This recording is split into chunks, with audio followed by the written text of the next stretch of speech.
5, 4, 3, 2, 1, 0. All engine running. Liftoff. We have a liftoff. This is About Space, America's return to space, with news and information on our U.S. space program. Is your host of About Space, David Denault. Hello, and welcome to the Friday, June 25th special report. The truth is in the files. Will today be the day the government secret files on UFOs or UAPs, unidentified aerial phenomena, be released? I think it's time for the general public to learn who are the unidentified. Now, we've heard from former National Director of Intelligence John Ratcliffe say that most of the past reports on UFOs from the general public can be explained by natural phenomena or as illusions. But we need to pay special attention to the small number of reports where the evidence is strong and undisputable. And Lou Elizondo, who once led the investigation into these strange flying objects, says this may be the biggest security failure in our history.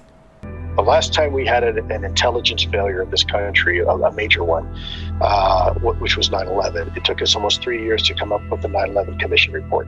Okay, it takes a long time. Let's just go down the rabbit hole here for a second. Let's just assume this is some sort of adversarial or foreign technology that several decades now has managed to leapfrog us and evade all 18 members of the intelligence community, despite our best human intelligence, signals intelligence, imagery intelligence, yada, yada, yada, yada, right? That would be an intelligence failure that would eclipse just about anything else this country has ever faced, especially if this has occurred for decades, that there's a foreign adversary that can put a nuclear warhead within moments over Washington, D.C. Okay, that's a problem. And Elizondo says their technology is far advanced and have even taken our nuclear capabilities offline.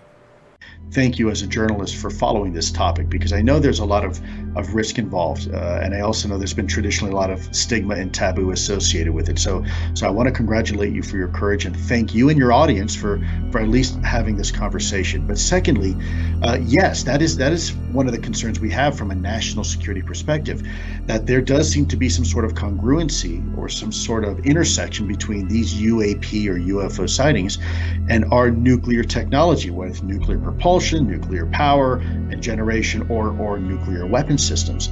Furthermore, those same observations have been seen overseas in other countries. They too have had the same incidents. So that tells us this is a global issue. Now, in this country, we've had incidents where these UAPs have interfered and actually brought offline our nuclear capabilities. And I think to some, they would probably say, well, that's a sign that whatever this is something that is peaceful. But in the same context, we also have data suggesting that in other countries, these things have interfered with their nuclear technology and actually turned them on, put them online. So that is equally, for me, just as concerning. I think that there is certainly at this point enough data to demonstrate there is an interest in our nuclear technology, a potential to even interfere with that nuclear technology. And when you look at all these naval ships out there, let's take the Nimitz battle carrier fleet, for example. In some cases, you're talking about a nuclear footprint probably bigger than most cities. You have a nuclear-powered carrier with aircraft on board, and then you have nuclear-powered destroyers. You have nuclear-powered submarines, some of those with nuclear weapons on board, or certainly nuclear capabilities. I'll just say that. So I think it shouldn't be a surprise that maybe there is an increased interest in our capabilities as it relates to our nuclear technology, and the Navy is certainly not immune to that. So, what if some of the report remains classified? And how many more questions will there be? What is being hidden from us? I think a citizen's private study group with all the information declassified should be appointed. Think about this. The 18 security agencies, when put together, have to be perceived almost as seeing, hearing, and knowing, but they're all secretive in the information they collect. Well, it's time the truth be told, and that the military and the intelligence groups are the wrong groups to solve this mystery. In my interview with Dave D. Maintenon, 8th Section Director, I asked, Dave, finally, after all that you have read, all that you have seen, and all that you have researched, in your opinion, are these craft extraterrestrial? That's certainly a loaded question. All I can say is that they don't follow any kind of known physics, that they're capable of speeds incredible, of being able to stop on a dime, turn around, take off at 6,000 miles an hour. Nothing that we have, and no country in the world that we know of has that capability.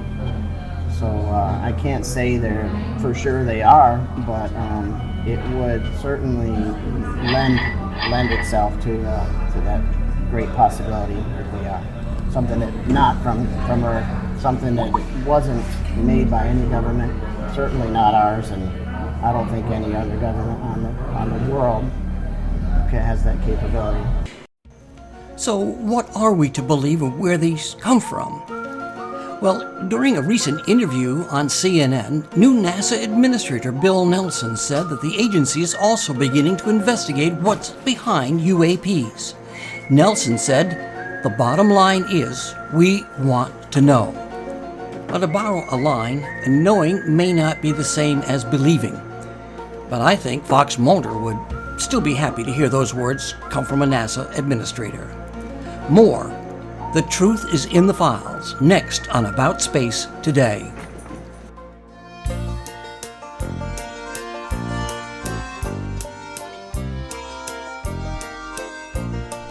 Hey moms and dads, it's the good old summertime to come to the beach. Cocoa Beach, just minutes from the Kennedy Space Center. Come to the Best Western where kids 10 and younger stay free in the same room. Plus 2 adult tickets to the Space Center and a buffet breakfast daily. Stay any Thursday, Friday, and Saturday nights. Only pay for 2. And the cost just $215 per adult at the Best Western directly on the ocean and walking distance to the pier. This exclusive offer is by D&D Cruise and Tours by calling 877-747-8631. That's 877-747-8631. This is a limited time promotion, so book early and come on down to see the Space Coast. And as our production team was editing, Lou Alessandro had additional new information to share. As of this week, we now know through some of the discussions at senior level leadership that this report has definitively stated once and for all that it's not our technology. And that's hugely important. For 30 years, there has always been this undercurrent, if you will, these conspiracies that there was some sort of TR-3B program and some sort of super special technology that has been implemented, and we've been just been very careless about it. And I think that argument was finally put to bed this week. We're now beginning to learn, as we've heard from the Director of National Intelligence, and I can certainly tell you from my experience, that we're pretty confident that it's not Russian or Chinese technology. Unidentified aircraft exhibiting speeds that exceed the sound barrier without a sonic boom, and movements that cannot be replicated, with maneuverability exceeding known aviation technologies. Well, the report today supposedly says there's no evidence they were extraterrestrial, but neither is there evidence that they were not. And this final note. Last December, the former head of the Israeli Space Directorate at the country's defense ministry told a local newspaper that Mr. Trump was on the, quote, verge of revealing, end quote, the existence of an intergalactic treaty, but pulled back out of the fear of inciting, quote, mass hysteria, end quote. He says there's an agreement between the U.S. government and the aliens. Hayam Hassad told the Israeli newspaper that, and they signed a contract with us to do experiments here. Well, that far-fetched statement has not been confirmed by man nor alien. If Hassad is right, it is the biggest secret in history. I'm David Denault for About Space Today. Do you want to believe? I'd like to invite you to listen to the condensed 7-part series of About Space Today's reports on unexplained phenomena, beginning this Sunday at 12 noon and every day during the week with a new episode, and stories of battleships fighting UFOs at the South Pole and 2 alien abductions that cannot be explained, and of course, the Roswell crash and the strange lights in a forest in England. Listen on our YouTube channel and see our link on Facebook at aboutspace.today or listen on lisbon.com. The truth is out there.